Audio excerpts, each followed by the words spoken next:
இன்றே டவுன்லோட் செய்து உங்கள் ஃபேவரட் ஷோக்களை என்ஜாய் பண்ணுங்க. நில்லுடி.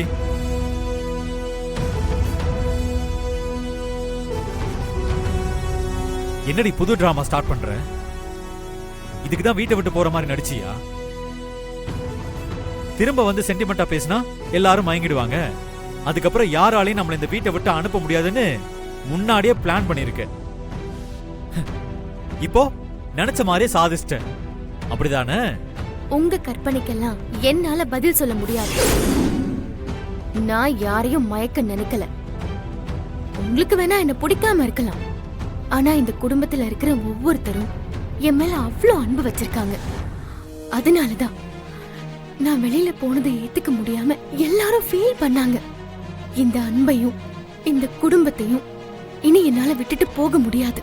ஏய், சும்மா நடிக்காத. எல்லாத்தையும் பிளான் பண்ணிட்டு காரணமா சொல்ற? உன்னால இந்த வசதியான வாழ்க்கையை விட்டு போக முடியல. அதனால்தான் நான் அவ்வளோ சொல்லி நீ திரும்ப வந்திருக்க. நீ எப்பேற்பட்ட தில்லாலங்கடின்னு தெரிஞ்சு போச்சு. இனிமேல உன் டிராமா என்கிட்ட பழிக்காது. இங்க பாருங்க, பண்ற தப்பெல்லாம் நீங்க பண்ணிட்டு ஏன் மேல பழி போடாதீங்க.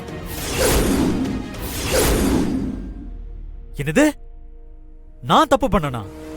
ஆமா, எல்லா தப்பும் நீங்க தான் பண்ணீங்க. உங்களுக்கு ஒரு பொண்ணு பிடிச்சிருக்குன்னா அத நீங்க வீட்ல தைரியமா சொல்லி போராடி இருக்கணும். இல்லனா என்கிட்டயாவது புரியுற மாதிரி ஓப்பனா சொல்லிருக்கணும்.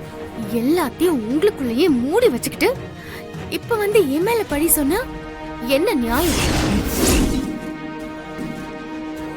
நான் உங்களை விரும்பினேன், உங்களை தான் கல்யாணம் பண்ணிக்கணும்னு ஆசைப்பட்டேன்.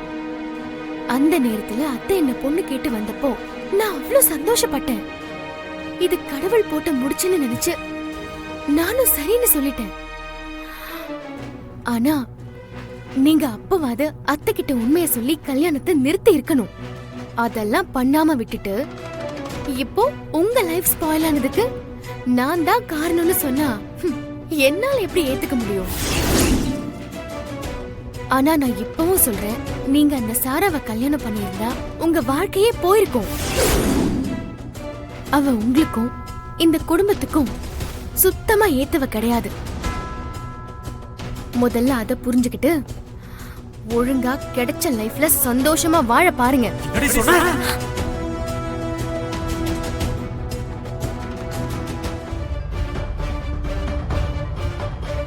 என்ன தைரியம் இருந்தா என் தங்கச்சி மேலேயே கை வைப்பீங்க?